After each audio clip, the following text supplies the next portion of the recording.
శుభము. प्रभु यीशु मसीह के नाम में सभी को जय मसीह की। అవకాశం ఇచ్చిన అన్నయ్యకు అందరికీ కూడా స్పెషల్ గా ప్రైజ్ వందనాలు. अवसर दिए हुए भैया को और आप सभी को प्रेज लॉर्ड। एक बार जोर से हालेलुया बोलेंगे प्रभु के नाम की महिमा के लिए। हालेलुया। 7వ వచనం మనం చదువుతున్నాం. उत्पत्ति इसका 12 अध्याय इसका 7वां वचन हमने पढ़ा था। అక్కడ అబ్రహాము గురించి రాయబడి ఉన్నది. यहाँ पर अब्राहम के विषय में लिखा है। మనందరూ తెలుసు కదా అబ్రహాము. हम सभी को अब्राहम पता है। విజ్ఞానముఖమారు ఎంతమంది తెలుసు? దేవునికి స్తోత్రం. మనందరికీ తెలుసు అబ్రహాము. हम सभी को अब्राहम पता है। అక్కడ అబ్రహాం గారి గురించి రాయబడి ఉంది. यहाँ पर अब्राहम के विषय में लिखा है। ఈ 12వ అధ్యాయం మొదటి నుంచి మనం చదివితే ये 12 अध्याय को हम पहले से पढ़ने से దేవుడు మొట్టమొదటిగా దేవుడు అబ్రహామును పిలిచాడు. सबसे पहले परमेश्वर ने अब्राहम को बुलाया। తన ఇంటి వారితో వేరే దేశంలో ఉంటున్న సమయమందు वो अपने घर वालों के साथ जब दूसरे देश में था तब దేవుడు పిలిచాడు. परमेश्वर ने बुलाया। అబ్రహామా, अब्राहम నీవు నీ కుటుంబాన్ని సమస్తమును విడిచిపెట్టి వెళ్ళు అన్నాడు. तू अपने परिवार को और सब कुछ छोड़कर निकल के जा करके बताया। దేవుని మాటలకు ఎంతనే విధేయత చూపించి वो परमेश्वर की बात को तुरंत ही अधीनता दिखाकर ఈ విషయము తన భార్యతో కూడా పంచుకున్నాడు. ये बात को वो अपनी पत्नी के साथ भी बताता है। తన భార్య కూడా उसकी पत्नी भी ఆమె సారా వెంటనే భర్త మాటకు లోబడే స్త్రీగా ఆమె ఉన్నది కనుక वो सारा वो भी तुरंत ही पति की बातों पर अधीनता दिखाने वाली थी। इसीलिए ही ఆమె కలిగి ఉన్న తలంపులు, ఉదాహరణకి సొంత గ్రామమును విడిచిపెట్టి ఎన్నో సంవత్సరాలుగా బతికి ఎన్నో సంవత్సరాలు అక్కడ ఉండి వెంటనే విడిచిపెట్టి వెళ్ళడం అంటే కష్టం స్త్రీలకు. एक स्त्री को बहुत ही कठिन रहता है कि जो वो स्थान पर रहती है अपना सब कुछ छोड़ना, अपना परिवार को छोड़ के जाना उसके लिए बहुत ही कठिन रहता है। కానీ భర్త మాటకు వెంటనే విధేయత చూపించి అతని వెనుక వెళ్ళినట్టుగా మనం చూడగలం. लेकिन पति की बातों पर अधीनता दिखाकर उसके साथ तुरंत ही चली गई करके हम देख सकते हैं। కారణం ఏంటంటే దేవుడు విడిచిండు. कारण क्या है? परमेश्वर ने बुलाया। దేవుడు విడిచిపెట్టమన్నాడు. परमेश्वर ने छोड़ने के लिए कहा దేవుడు పోమన్నాడు. और परमेश्वर ने जाने के लिए कहा। మీరు మంచిగా ఆలోచన చేయాలి. आप बहुत ही अच्छे से विचार कीजिए। దేవుడు పిలిచిండు, परमेश्वर ने बुलाया, దేవుడు విడిచిపెట్టమన్నాడు, परमेश्वर ने छोड़ने के लिए कहा దేవుడు పోమన్నాడు. और परमेश्वर ने जाने के लिए कहा। దేవుడు తన వెంటనే విధేయత చూపించినట్టుగా అబ్రహాము అతని భార్య కూడా మనకు కనబడుతున్నది. वे परमेश्वर की संतान तुरंत ही अधीनता दिखाने वाले अब्राहम और उसकी पत्नी सारा दिखाई देती है। సంఘములో భార్య భర్తలు వారిద్దరు కూడా ఒకరి ఉద్దేశములు ఒకరు దేవుడిచ్చిన అనుభవాలను పంచుకోవాలి. कलिसिया में एक पति पत्नी परमेश्वर ने दिए हुए उद्देश्य को एक दूसरे के साथ बांटना चाहिए। ఒకరినొకరు గౌరవించుకోవాలి, ఒకరినొకరు లోబడి కూడా ఉండాలి. एक दूसरे का आदर करना है और एक दूसरे के अधीन में रहना है ఒకరినొకరు ప్రేమ కలిగి కూడా ఉండాలి. और एक दूसरे के प्रति प्रेम के साथ भी रहना है। దేవుడు పిలిచిన వెంటనే ये परमेश्वर की संतान यहाँ पर परमेश्वर बुलाने के बाद విడిచిపెట్టుమన్నా విడిచిపెట్టాడు. छोड़ने के लिए कहा तो छोड़ दिया। ఎక్కడికైతే దేవుడు వెళ్ళమన్నాడో అక్కడికి వెళ్తున్నాడు. जहाँ पर परमेश्वर ने जाने के लिए कहा था वहाँ पर जा रहे हैं। అబ్రహాము తన కుటుంబాన్ని తీసుకొని అనగా తన భార్యను తీసుకొని ఆ దేశమును విడిచి వేరే ప్రాంతానికి వచ్చినట్టుగా చూస్తున్నాం. अब्राहम अपना सब कुछ छोड़कर अपनी पत्नी के साथ उस देश को छोड़कर दूसरे देश में आया करके हम देख सकते हैं। మీరు చాలా జాగ్రత్తగా ఆలోచన చేయాలి. आप बहुत ही सावधान के साथ विचार कीजिए। దేవుడు ప్రజలతో మాట్లాడాలన్నా లేకుంటే సహవాసము చేయాలన్నా ఆయనకు ఒక ప్రత్యేకమైన ప్లేస్ కావాలి. परमेश्वर को लोगों के साथ बातचीत करने के लिए या उनके साथ रहने के लिए एक अलग स्थान चाहिए। దేవుడు ఆదాము అవ్వలతో ప్రతి రోజు మాట్లాడడానికి ఏదెను తోటలోకి వచ్చేవాడు అని రాయబడింది. परमेश्वर आदम और हवा के साथ बात करने के लिए हर दिन एदेन के वाटिका में आते थे करके लिखा है।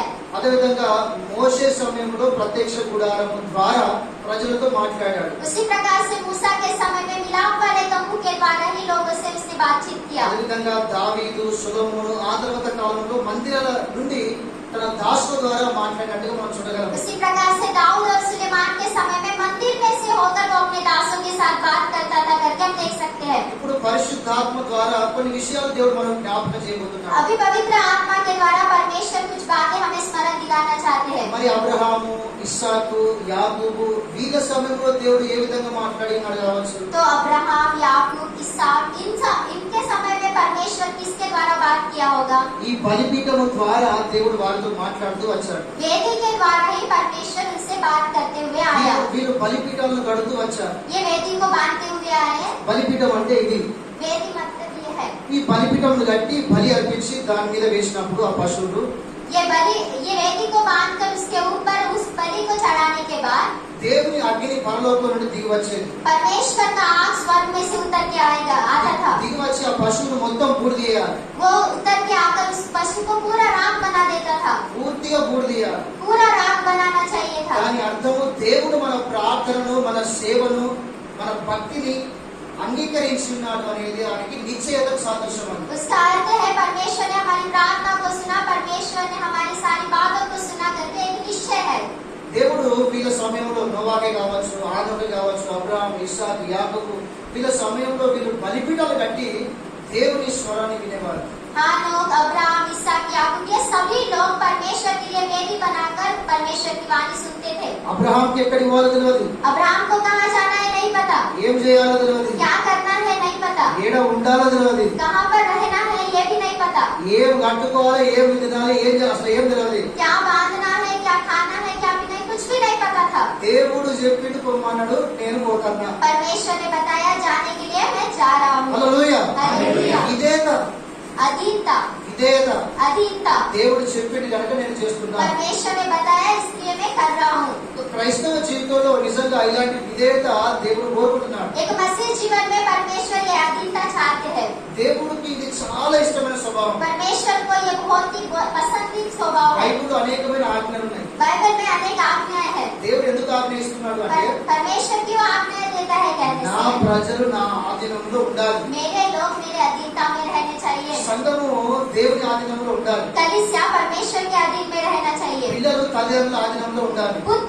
बच्चे अपने माता पिता के अधीन में रहना चाहिए। విశ్వాసులు తమ సేవకుని ఆధీనంలో ఉండాలి. विश्वासी अपने पास्टर लोगों के अधीन में रहना चाहिए। మనందరము జీవం గల దేవుని ఆధీనంలో ఉండాలి. और हम सभी लोग जीवित परमेश्वर के अधीन में रहना चाहिए। హల్లెలూయా. हालेलुया। ఆధీనంలో ఉండడం అనేది మనకు ఎంతో ఆశీర్వాదం. अधीनता में रहना हमारे लिए बहुत ही आशीष का कारण है। ఆదాము వారు దేవుని ఆధీనంలో ఉన్నప్పుడు దేవుడు గొప్పగా వారిని వర్ధన చేశాడు. आदम हवा जब परमेश्वर की अधीनता में थे, परमेश्वर ने बहुत ही आशीषित किया। దేవుడు వారికి ఫలం ఇచ్చాడు, परमेश्वर ने फल दिए, ఆశీర్వాదం ఇచ్చాడు, आशीष दिया। వరాలు ఉన్నాయి వాటిలో. उनके अंदर वरदान भी थे। గొప్ప ఆశీర్వాదాలు దేవుడు ఇచ్చాడు. बहुत ही अद्भुत आशीर्वाद परमेश्वर ने उनको दिया। దేవుని ఆధీనంలో ఉండడం మనకు ఎంతో ఆశీర్వాదం. परमेश्वर के अधीन में रहना हमारे लिए बहुत ही आशीष का कारण है। ఇది అక్షరాల అబ్రహాములో మనకు కనబడుతుంది. ये सब कुछ अब्राहम के अंदर हमें दिखाई देता है। తన భార్యలో కూడా ఉన్నది ఇదే స్వభావం. उसके पत्नी के अंदर भी यही स्वभाव है। వీరు ప్రయాణంలో ఉన్నారు. ये अभी यात्रा में है। దేవుడారా మనం కూడా విశ్వాస యాత్రలో ఉన్నాం. ये परमेश्वर की संतान, हम भी विश्वास की यात्रा में है। మనందరం విశ్వాస యాత్రలో ఉన్నాం. हम सभी लोग विश्वास की यात्रा में है। ఈ లోకం నుంచి इस संसार से పరలోకానికి వెళ్ళడానికి स्वर्ग में जाने के लिए యేసు ప్రభు రెండోసారి మనల్ని తీసుకుపోవడానికి ఈ లోకానికి వస్తున్నాడు. यीशु मसीह में ले जाने के लिए दूसरी बार इस संसार में आने वाले हैं। ఆయనను ఎదుర్కోవడానికి, उससे मिलने के लिए, పరలోకం పోవడానికి स्वर्ग में जाने के लिए విశ్వాస యాత్రలో ఉన్నాం. विश्वास की यात्रा में है हम। అయితే అబ్రహాం కూడా ప్రయాణంలోనే ఉన్నాడు. तो ये अब्राहम की यात्रा में है। అయితే దేవుని స్వరం వినాలనుకుంటున్నాడు. वो परमेश्वर की आवाज को सुनना चाह रहा है। దేవుని యొక్క ప్రత్యక్షత దర్శనం కావాలనుకుంటున్నాడు. परमेश्वर का दर्शन वो चाहता है। అయితే అప్పుడు దాని కొరకు అబ్రహాం చేసినట్టే ఒక బలిపీఠం కట్టినట్టుగా చూస్తున్నాం. तब अब्राहम ने क्या किया? परमेश्वर के लिए एक वेदी बांधा करके हम देख सकते हैं। మొట్టమొదటిగా అబ్రహాం ఇక్కడ బలిపీఠం కట్టాడు. सबसे पहला अब्राहम ने यहाँ पर वेदी बांधा। అబ్రహామును కట్టిన బలిపీఠం కట్టినప్పుడు वेदी बांधने के बाद దేవుని యొక్క ప్రత్యక్షత అతని దగ్గరికి వచ్చింది. परमेश्वर की संतान, परमेश्वर का दर्शन उसके पास आया। దేవుని ప్రత్యక్షత ఆయన దగ్గరికి వచ్చింది. परमेश्वर का दर्शन उसके पास आया। దేవుడు అతనికి ప్రత్యక్షమయ్యాడు. परमेश्वर उसको प्रकट हुआ। దేవుడు అతనితో మాట్లాడాడు. परमेश्वर उससे बातें किया। దేవుడారా మన జీవితంలో మనం ఆలోచన చేస్తే ये परमेश्वर की संतान, अगर हम अपने जीवन में विचार करने से విశ్వాసే గాని, विश्वास, సేవకులమే గాని, सेवक लोग సంఘము या कलीसिया, దేవుని యొక్క దర్శనం మనం కలిగి ఉండాలి. परमेश्वर के दर्शन को हमें प्राप्त करना चाहिए। దేవుని దర్శనము మనము కలిగి ఉండడం మనకు ఎంతో ఆశీర్వాదం. परमेश्वर का दर्शन हमारे जीवन में रहना वो हमारे लिए बहुत ही आशीष का कारण है। మనము బైబిల్ ఆలోచన చేస్తే अगर हम बाइबल में विचार करने से సమూయేలు కాలంలో 400 సంవత్సరాల నుంచి ఎవరికి దేవుని దర్శనం లేదు, దేవుని వాక్యం లేదు. शमूएल के समय में 400 साल तक परमेश्वर का दर्शन किसी को नहीं है, परमेश्वर का वचन किसी को भी नहीं है। ఎందుకంటే ప్రజలు పాపం చేసినట్టుగా మనం చూడగలం. क्यों कहने लोगों ने पाप किया करके हम देख सकते हैं। కానీ మొట్టమొదటిసారి సమూయేలు దగ్గరికి దేవుని వాక్యం వచ్చింది. लेकिन सबसे पहली बार शमूएल के पास परमेश्वर का वचन आया। దేవుని యొక్క ప్రత్యక్షత అతనికి దొరికినట్టుగా మనం చూడగలం. परमेश्वर का दर्शन उसे मिला करके हम देख सकते हैं। ప్రతి ఒక్కరికి దేవుని ప్రత్యక్షత ఎంత అవసరమో అది మనల్నే కాకుండా మన గ్రామాలని మన దేశమును కూడా ఆశీర్వాదకరంగా మారుస్తుంది. हर एक मसीह व्यक्ति के अंदर आशीष रहेगा, वो हमारे लिए नहीं हमारे देश को भी बदल सकता है। ఎందుకంటే ఏలి సమయంలో తన ద్వారా తన కుమారుల ద్వారా పరిచర్య అనేది అప్పుడు కొంత పడిపోయిన స్థితిలో మనం చూడగలం. क्यों कहने से एली के समय में उसके बच्चों के समय में सेवकाई गिर गई थी करके हम देख सकते हैं। దేవుని వాక్యం దూరమైపోయింది. परमेश्वर का वचन दूर हो गया था। కానీ ఈ యొక్క సమూయేలు ద్వారా लेकिन शमूएल के द्वारा సమూయేలులో విశ్వాసమును మనం చూడగలం. शमूएल के अंदर हम विश्वास को देख सकते हैं, నమ్మకత్వం చూడగలం. विश्वास योग्यता को देख सकते हैं। కష్టపడి దేవుని పని చేసే గుణం అతనిలో ఉన్నది. बहुत ही कष्ट के साथ बोझ के साथ परमेश्वर का काम करने का स्वभाव उसके చిన్న अंदर है। పిల్లగాడు वो बहुत ही छोटा लड़का है। మందిరంలో ఉన్నట్ట దీపం ఆరిపోకుండా చూసుకుంటాడట. मंदिर में दिया नहीं बुझते हुए वो देख रहा है। చిన్న పిల్లలు వండుకుంటే ఎప్పుడు చేస్తారో ఎవరు తెలియదు. छोटे बच्चे सोने से कब उठते किसी को नहीं पता। కానీ ఈయన నిద్ర కూడా లేకుండా కూడా చూడండి పగలు రాత్రి అనకుండా దీపం ఆరిపోకుండా చూసుకుంటున్నాడు ఆయన మందిరంలో. देखिए ये नहीं सोते हुए दिन रात दिया नहीं बुझते हुए वो दिया को देख रहा है। చూడండి ఎంత మంచి స్వభావం కావచ్చు. देखिए कितना अच्छा स्वभाव है। అంటే దేవుని సేవ పట్ల ఆయన రాజ్యం పట్ల ఎంత భారం ఉన్నది ఆయనకు. कहने से परमेश्वर के सेवकाई के प्रति परमेश्वर के राज्य के प्रति कितना बोझ उसके अंदर है। మనం ఏం చేస్తామంటే సంఘంలో ఎవరైనా బలహీనం ఉంటే బాధ చూసి మనం బలహీనమైపోతాం. हम क्या करते हैं, कलिसिया में कोई कमजोर है उन्हें देखकर हम भी कमजोर बनते हैं। మనము పక్కలను చూడకూడదు. हम बाजू वालों को देखना नहीं మనము है, దేవుని మాత్రమే చూడాలి. हमें परमेश्वर को ही देखना है। దానికి సమూయేలే మంచి సాదృశ్యం. उससे शमूएल ही एक अच्छा అరే నా उदाहरण సేవ है। కూడా పట్టించుకుంటే నేనేం చేయాలి अरे हमारे सेवक ही नहीं ये कर रहे तो हम क्या అని करेंगे, అనుకోవచ్చు కదా సమూయేలు. ऐसे कह सकता था ना ఆయన शमूएल, అట్లా అనుకోలేదు. ఆయన लेकिन उन्होंने ऐसा नहीं లేదు నా सोचा। దేవుడు नहीं, मेरा నా మందిరం परमेश्वर, मेरा నా మీద मंदिर భారం ఉన్నది. मेरे ऊपर నేను बोझ పని है, చేయాలి, मैं काम करना ప్రార్థన चाहिए, చేయాలి, प्रार्थना करना నేను चाहिए, ముందుండాలి, मैं आगे रहना నేను चाहिए, 10 మందిని తీసుకొని వస్తా. मैं 10 लोगों को लेके దేవుడు आऊंगा, నన్ను వాడుకుంటాడు. परमेश्वर मुझे इस्तेमाल करेगा। హల్లెలూయా. हालेलुया। దీపము ఆరిపోకుండా చూసుకుంటాడు మందిరం. दिया नहीं बुझते हुए वो मंदिर में देख रहा है। హల్లెలూయా. हालेलुया। దీపము ఆరిపోకుండా చూస్తాడు ఆయన. दिया नहीं बुझते हुए वो देख रहा है। అంత మంచి స్వభావం ఉన్నది కనుకనే इतना अच्छा स्वभाव था దేవుడు इसलिए అతన్ని చూసి परमेश्वर ने उसको देखकर వెంటనే సమూయేలు అని 4 సార్లు పిలుచుకుంటూ సమూయేలు దగ్గరికి దేవుని ప్రత్యక్షత వచ్చింది. तुरंत ही शमूएल करके 4 बार परमेश्वर की बुलाहट उसके पास आई। మొదటి సమూయేలు 3వ అధ్యాయం రాయబడుతుంది. पहला शमूएल इसके 3रे अध्याय में लिखा है, దేవుని ప్రత్యక్షత సమూయేలు దగ్గరికి వచ్చింది. परमेश्वर का दर्शन शमूएल के पास आया। ఎందుకంటే దేవుని రాజ్యం మీద అతనికి అంత భారం ఉన్నది. क्यों कहने से परमेश्वर के राज्य के प्रति उसके अंदर उतना बोझ है। దేవుని ప్రత్యక్షత అబ్రహాము దగ్గరికి వచ్చినట్టుగా చూస్తున్నాం. परमेश्वर का दर्शन अब्राहम के पास भी आया करके हम देख रहे हैं, ఆయన దేవునికి సంపూర్తిగా లోబడేవాడు కనుక क्योंकि वो पूरी रीति से परमेश्वर के अधीन में रहता था। ఎవరైతే దేవుని రాజ్యంలో భారం కలిగి ఉంటారో, जो परमेश्वर के राज्य के काम के प्रति बोझ के साथ रहता है, ఎవరైతే దేవుడు చెప్పినట్టు తప్పకుండా చేస్తారో, जो कोई परमेश्वर जैसे बताता वैसे चलता है, దేవునికి సంపూర్ణ విధేయత ఎవరైతే కలిగి ఉంటారో, जो परमेश्वर के ऊपर पूरी रीति से अधीनता दिखाता है, దేవుని యొక్క ప్రత్యక్షత వారి యొద్దకు దిగి వస్తుంది. परमेश्वर का दर्शन उनके पास आएगा।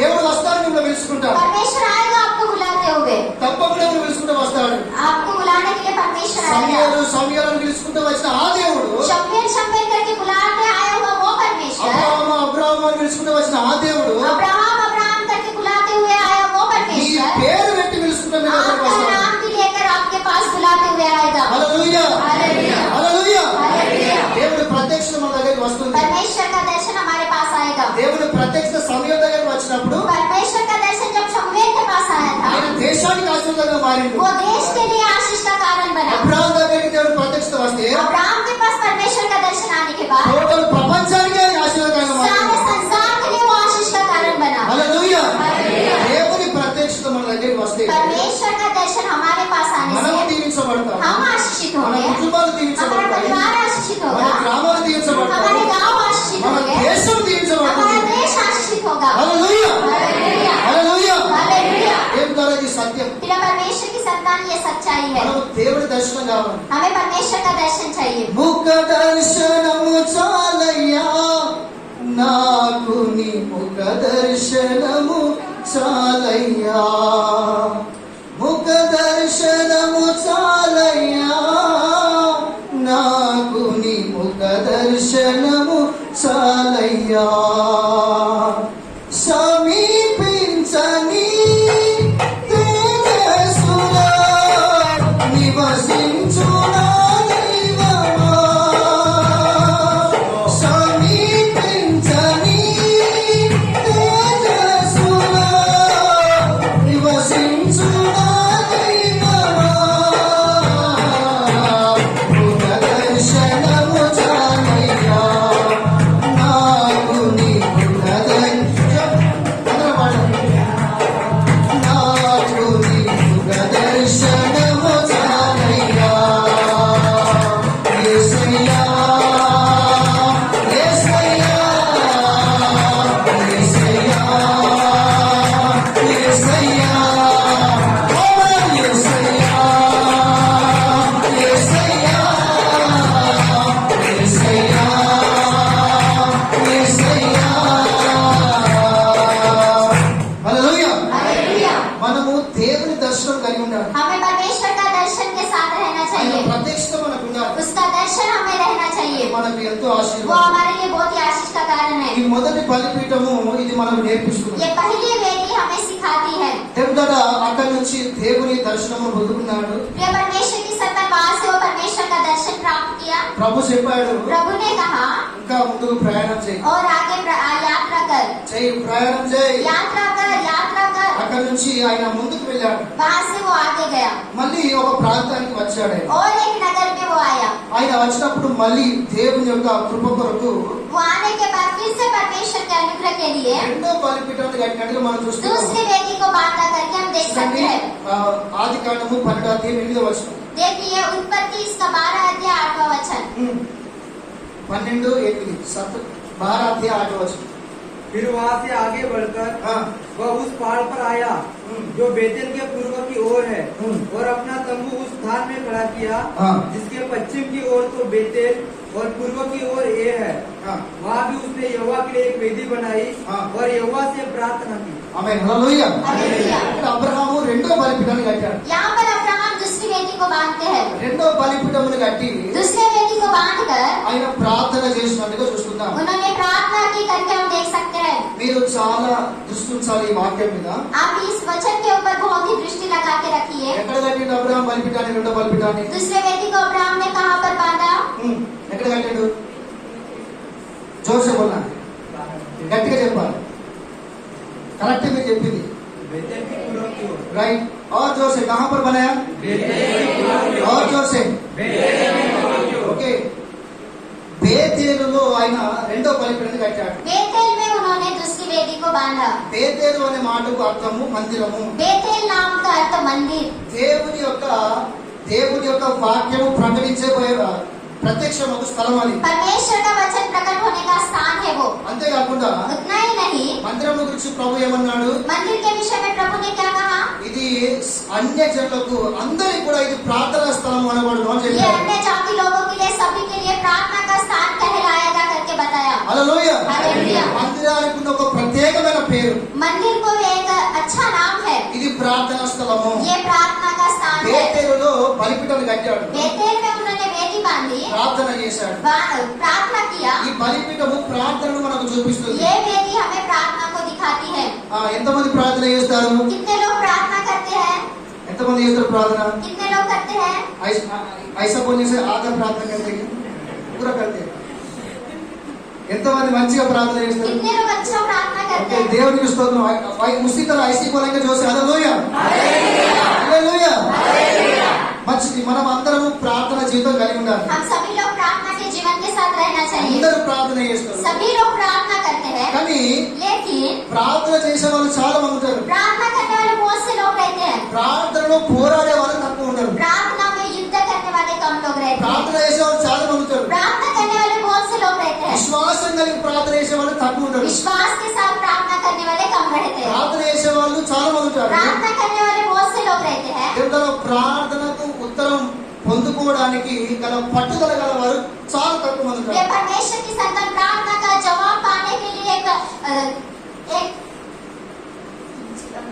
जिद के साथ रहने वाले बहुत से कम लोग रहते हैं।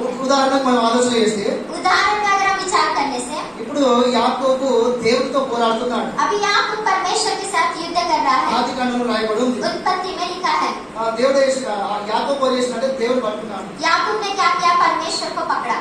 యాకోబు అంటున్నాడు, याकूब कह रहा है ప్రభువా నన్ను ఆశీర్వదించు. प्रभु मुझे आशीष दे। దేవుడు అంటున్నాడు, परमेश्वर कह रहे అయ్యా हैं నన్ను విడిచిపెట్టు బాబు, నేను ఇంకో పని కావాలంటున్నాడు. मुझे छोड़ दे, मैं दूसरे काम पर जाऊंगा। లేదు నువ్వు నన్ను ఆశీర్వదిస్తేనే नहीं, तू मुझे आशीर्वाद देने से ही నేను నిన్ను విడిచిపెడతా. मैं तुझे छोड़ दूंगा। నువ్వు నన్ను దీవించకపోతే నేను విడిచిపెట్టా. तू मुझे आशीर्वाद नहीं देने से मैं नहीं छोड़ूंगा। ప్రార్థనలో పోరాడుతున్నాడు. वो प्रार्थना में युद्ध कर रहा है। అక్కడ రాత్రంతా దేవునితో పోరాడినట్టుగా మనం చూస్తున్నాం. वहाँ पर लिखा है रात भर उसने युद्ध किया ఒక करके। గంట కాదు, 1 घंटा 2 नहीं, గంటలు కాదు, 2 घंटे नहीं, రాత్రంతా. रात भर। దేవుని బిడ్డలారా, ये परमेश्वर की संतान యేసు ప్రభు రోజంతా సేవ చేసిండు, यीशु मसीह दिन भर सेवकाई किए, రాత్రంతా ప్రార్థన చేసేవాడు. रात भर प्रार्थना किया करते थे। అందుకే ఆయన సేవలో గొప్ప కార్యాలు జరిగాయి. इसलिए उनकी सेवकाई में अद्भुत कार्य हुए। హల్లెలూయా. హల్లెలూయా. ఇప్పుడు యాకోబు రాత్రంతా దేవునితో గడిపినట్టుగా ప్రార్థన చేసినట్టుగా అక్కడ మనం చూస్తున్నాం. ये परमेश्वर की संतान याकूब ने रात भर प्रार्थना के साथ बिताया और परमेश्वर के साथ बिताया करके हम देख सकते हैं। ప్రార్థనలో పోరాడుతున్నాడు. वो प्रार्थना में युद्ध कर रहा है। అలా ప్రార్థనలో మనం పోరాడే సైన్యముగా మనం మారాలి. इस प्रकार से प्रार्थना में युद्ध करने वाले सैनिक की तरह हमें बदलना है। ప్రార్థన చేయడానికి మనం ఒక సైన్యముగా తయారు కావాలి. प्रार्थना करने के लिए एक सेना की तरह हमें तैयार होना है। హల్లెలూయా. हालेलुया। ఎందుకు అంటే क्यों कहने से సాధారణంగా మనం ప్రార్థన చేస్తే అది దేవుని దగ్గరికి చేరలేదు. साधारण रीति से अगर हम प्रार्थना करने से वो परमेश्वर के पास नहीं जाता। సాతానుగాడు ఒక ఆలోచన చేసి शैतान एक विचार करके దేవుడు వాడిని తొక్కివేసినప్పుడు परमेश्वर जब उसे कुचल डाला था, వాడి సైన్యాన్ని 3 జాగాలో పెట్టుకున్నాడు. उसकी सेना को 3 जगह पर रखा। సాతానుగాడి స్థలం ఎక్కడ? शैतान का स्थान कहाँ पर है? ఎక్కడ దొరికింది దేవుడు? परमेश्वर ने कहाँ पर कुचला, ఎక్కడ పడేసిండు? कहाँ पर गिराया? ఆ? ఆ?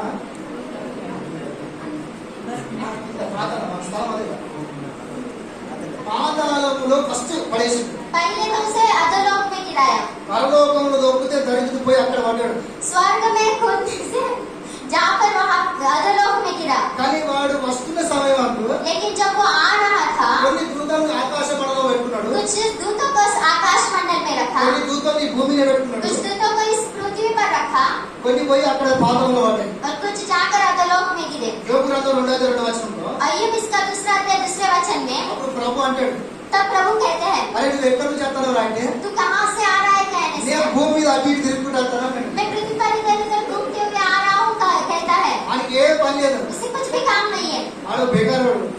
वो मेरे को बेकार इंसान है। హల్లెలూయా. हालेलुया। భూమి మీద ఖైదీగా తిరిగినట్టు దేశంగా తిరిగినట్టు తిరుగుకుంటూ ఉంటాడు. वो पृथ्वी पर इधर उधर घूमते ही रहता है। అంటే ఎవరిని పడేయాలా, कहने से किसको गिराऊं, ఎవరిని దేవుడు దూరం చేయాలి, किसको मैं परमेश्वर से दूर ఎవరిని करूं, చెడ్డ మార్గం నడిపించాలి, इस व्यक्ति को मैं पूरे मार्ग पर चलाऊं। అని వారి పని మొత్తం అదే. इस रीति से उसका पूरा काम यही है। ఈ భూమి మీద కొన్ని దూతలు అయ్యే పని చేస్తూ ఉంటాయి. इस पृथ्वी पर के कुछ दूत यही काम करते ఈ रहते हैं। ఆకాశ మండలంలో దురాత్మలు वो आकाश मंडल के दुष्ट आत्मा है। మన ప్రార్థన దేవుని దగ్గరికి పోకుండా దేవుని దగ్గర నుంచి జవాబు మన దగ్గర రాకుండా మధ్యలో ఆపుతుంటాయి. हमारी प्रार्थना परमेश्वर के पास नहीं जाते हुए, परमेश्वर के पास से उत्तर हमारे पास नहीं आते हुए बीच में रुकाते हैं। దానియేలు గ్రంథము 9-10 అధ్యాయంలో దానియేలు ప్రార్థన చేస్తున్నాడు. दानिएल इसके 9वें अध्याय 10वें अध्याय में दानिएल प्रार्थना कर रहा है। ఆయన ప్రార్థన చేస్తుంటే ఆయన ప్రార్థన పోయింది దేవుని దగ్గరికి. वो प्रार्थना कर रहा था तो प्रार्थना उसकी परमेश्वर के पास गई, కానీ రాగా మధ్యలో కొన్ని దురాత్మలు ఆయన ప్రార్థన ఆపినట్టుగా మనం చూస్తున్నాం. लेकिन आते वक्त कुछ दुष्ट आत्माएं बीच में वहाँ पर रुकाई करके हम देख కానీ सकते हैं। దానియేలు ప్రార్థన ఆపలే. लेकिन दानिएल ने प्रार्थना नहीं रुकाया, శైతాను ప్రార్థన చేస్తూనే ఉన్నాడు. वो प्रार्थना करते ही गया करते ఆయన गया। చేసే ప్రార్థన उसकी प्रार्थना के द्वारा దేవుని మనసును కదిలించింది. परमेश्वर के मन को पिघल दिया। వెంటనే దేవుడు तुरंत ही परमेश्वर ने మిఖాయేల్ मिखाएल ఓ వెళ్ళు అని చెప్పేసి ఆజ్ఞాయిస్తే जा करके आज्ञा देने से మిఖాయేల్ వెళ్ళి मिखाएल जाकर దానియేలు దగ్గరికి పోయే జవాబులు పట్టుకున్న దూతలతో యుద్ధం చేసి వాటన్నింటిని నాశనం చేసి తిరిగి ఆ జవాబులు దానియేలు దగ్గరికి తీసుకొచ్చి ఆయన చేతిలో పెట్టింది. दानिएल के पास के जाने वाले उस उत्तर को जो दुष्ट आत्माएं पकड़ी थी उनके साथ में युद्ध करके फिर से वो उत्तर को लेके आके दानिएल को दिए करके हम देख सकते हैं। హల్లెలూయా. హల్లెలూయా. అంటే మన ప్రార్థన ఏ విధంగా అంటే మధ్య సాతాను దురాత్మలు ఆపినా కూడా దేవుని మనసును కదిలించి ఆయన దూతలు మనకు సహకరించి ఆ జవాబు మన దగ్గరికి వచ్చేదై ఉండాలి మన ప్రార్థన. हमारी प्रार्थना कैसी रहनी है?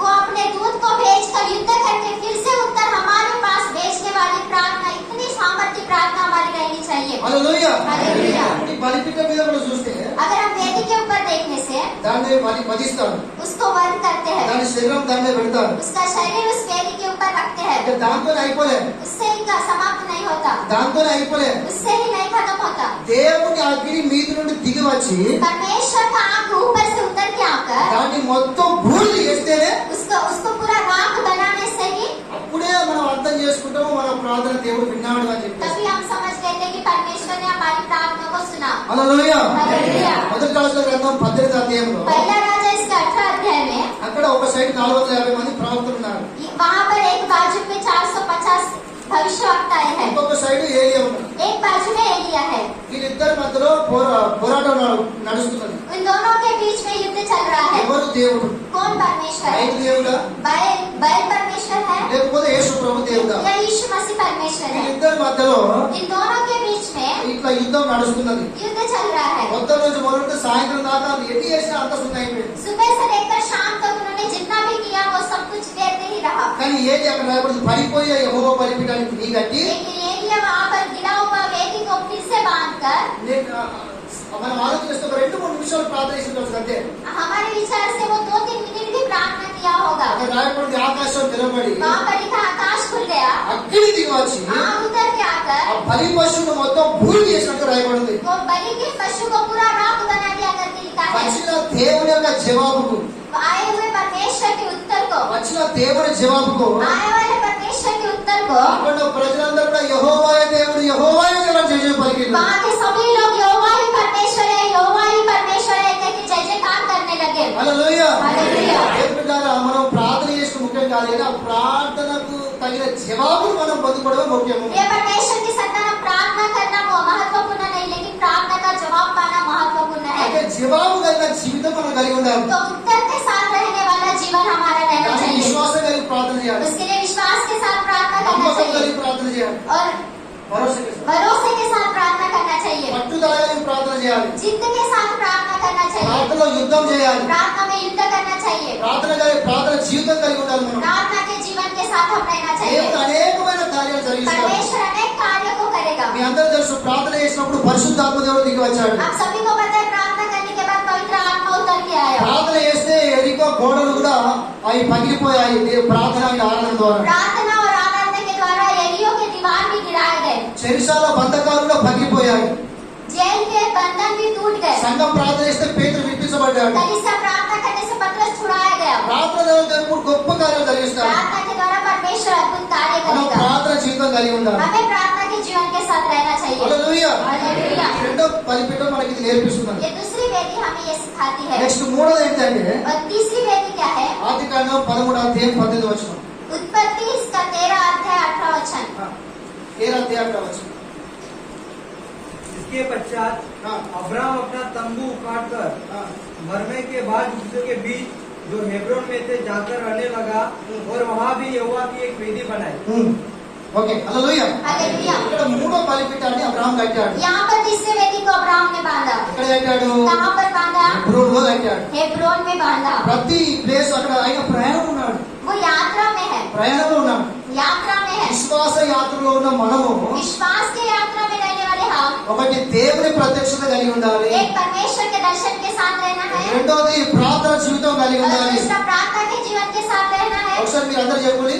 एक बार आप सभी लोग बताओ, మొట్టమొదటి ఏంటంటే पहला बात क्या है? దేవుని ప్రత్యక్షత కలిగి ఉండాలి. परमेश्वर के दर्शन के साथ रहना है। ఏం కలిగి ఉండాలి? क्या किसके साथ रहना है? జోర్ సే బోలే. రెండోది ఏంటంటే और दूसरा क्या है फिर? ప్రార్థన జీవితం కలిగి ఉండాలి. प्रार्थना के जीवन के साथ रहना है।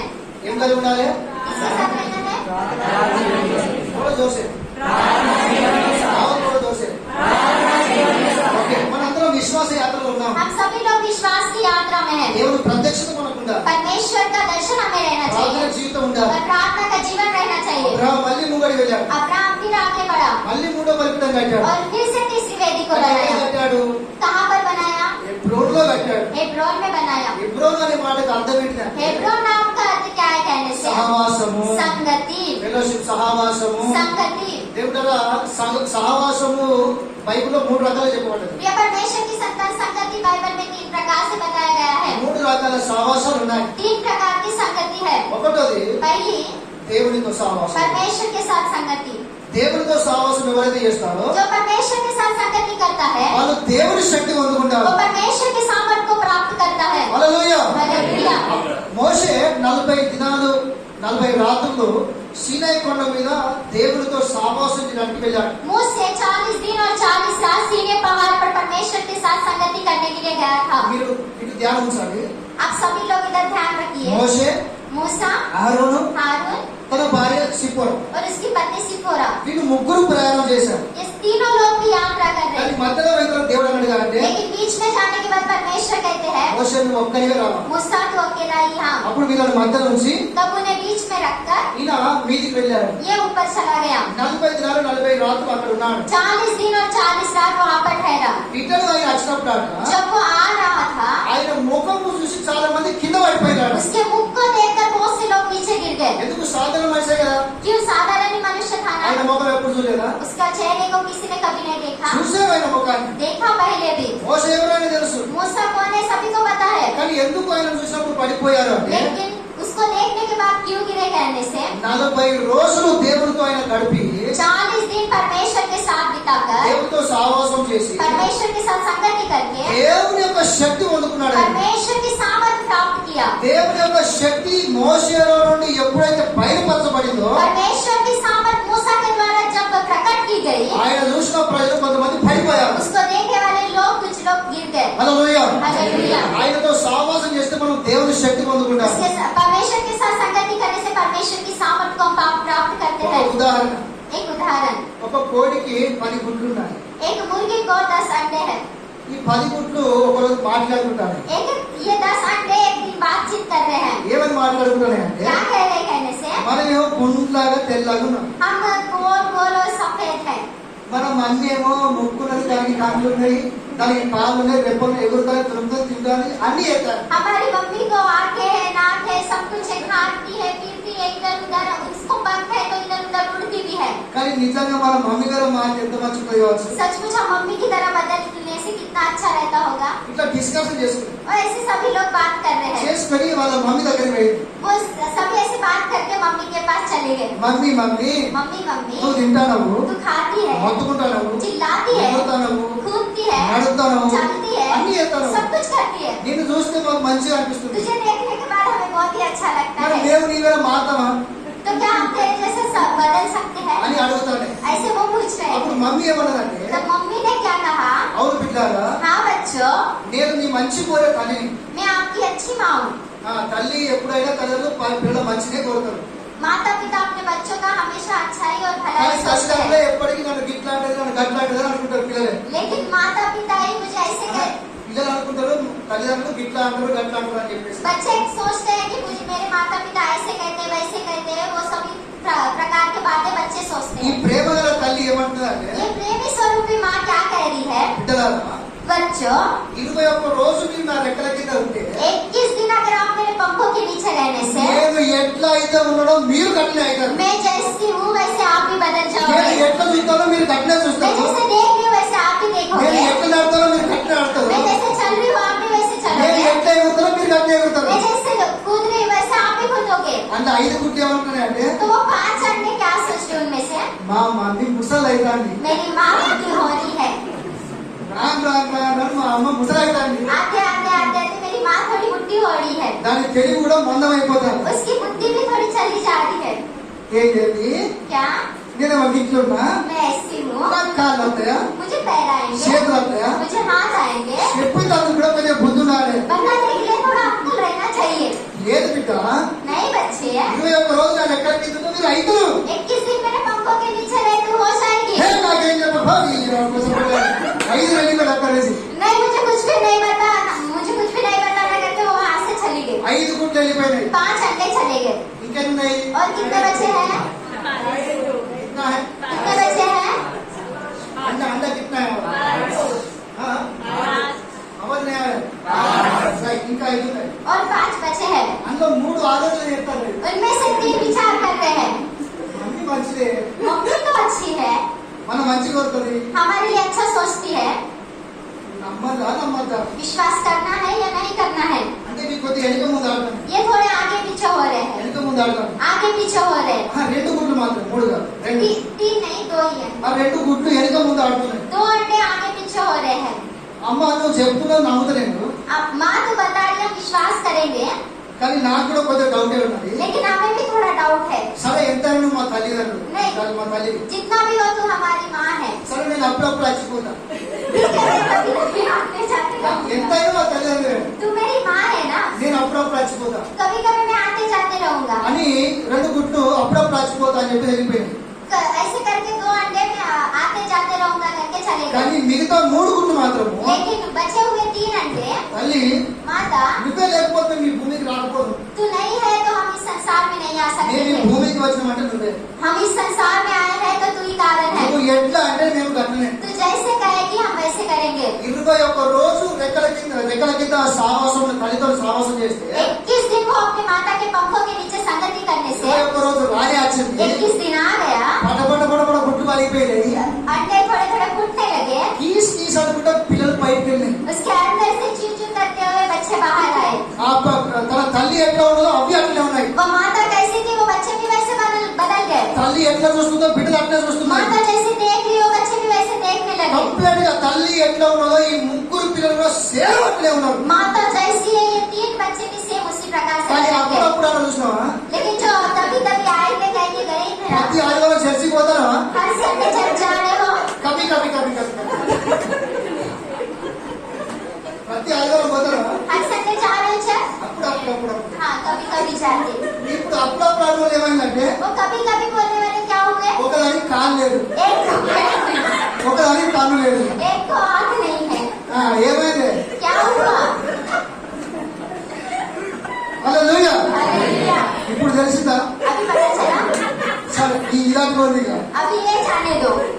మా మమ్మీ పాలు వేసిన 5 గుడ్లు 5 अंडे बोले थे ना हमारी मम्मी पागल है करके, మొత్తం మురుగు పట్టి पूरे सड़ गए। ఆ ఏసు పూర తీసి పక్క వాడితే उसे क्या किए? निकाल के फेंक दिया था। నరకానికి వెళ్ళి वो नरक में चले गए। దేవుని ఆజ్ఞను నిరాకరిస్తే వాళ్ళు నరకానికి వెళ్తారు. अगर आप परमेश्वर की आज्ञा को अगर आप परमेश्वर की आज्ञा को नहीं मान रहे हो तो वो नरक में जाएंगे। ఒకవేళ భక్తిని సేవను సావాసాన్ని కవి అన్నారనుకో, నీ భక్తి కూడా అటు ఇటునే ఉంటుంది. अगर आप अपने भक्ति को, संगति को और चर्च को कभी कभी बोलोगे तो आपकी भक्ति भी कभी దేవుడు कभी जाएगी। చెప్పినట్టు చేసి ఆయన రెక్కల కింద మనం ఉంటే परमेश्वर जैसे बता